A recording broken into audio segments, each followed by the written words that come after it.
Theories around the origin of the new coronavirus have run rampant since January, from the consumption of a bat or a pangolin at a wet market to the outbreak starting in a research facility just 13 k's from that market. That theory, the US government backs. I can tell you that there is a significant amount of evidence that this came from that laboratory in Wuhan.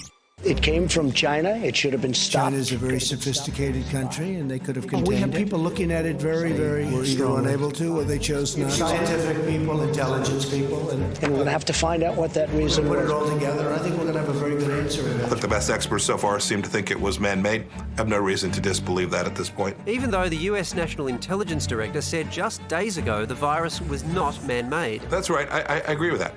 Yeah, I've seen their analysis. Which leaves us with the suggestion that while it wasn't made in a lab, the pandemic started when it escaped from one. When we look at the sequence of the virus, it does not look like it's been created in the lab. Nobody in the Wuhan lab had this virus. This virus is a completely new virus. So it doesn't seem likely that it's an accidental release. The P4 lab at the Wuhan Institute of Virology has played a crucial role in studying COVID-19. Virologist Dr. Shi Zhengli, aka Batwoman, was the first to report the virus originated from bats. She's also at the forefront of Chinese research on SARS-like viruses and was reportedly silenced when she tried to raise the alarm about this coronavirus in January. Yet it's her lab work in the US's sights. There has been some suggestions, certainly in the US media, that the quality of labs in China are subpar or insufficient for this kind of work.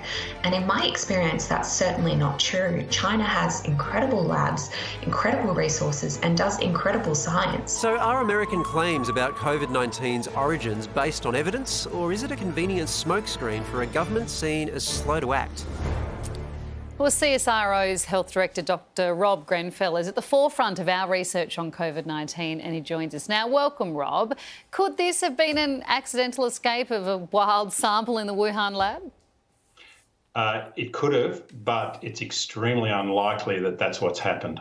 But some of the earliest cases couldn't be traced back to the market, could they? The work done so far has actually identified or implicated that the wet market was the source of the outbreak at Wuhan, but that doesn't discount that, say, someone actually contracted it outside of the market and brought it into the market. So as time goes on and as we dissect this a lot more, we will understand where this virus made that transition from animals to humans and how it in fact actually got into the wet markets and how it in fact actually spread right through Wuhan and in the world.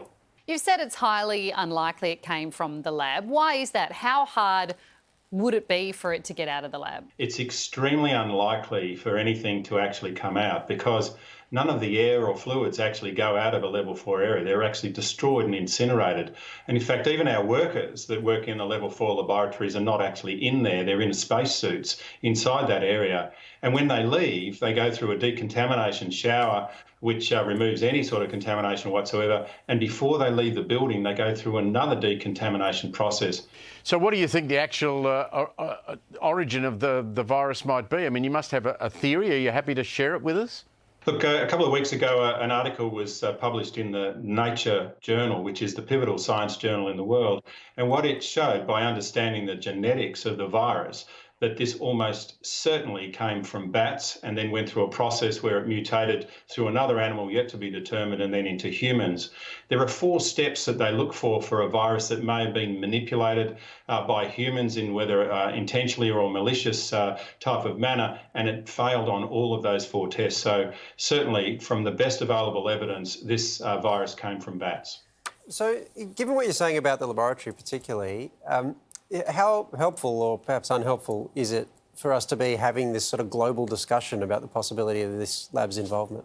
What we're enjoying is some of the best collaboration of scientific endeavours globally that I've certainly ever seen and many have actually been experienced in. The continual interrogation or at least smearing of, in fact, scientists is something that we're not, in fact, actually very, very happy about because the integrity of the science here is what we're really talking about.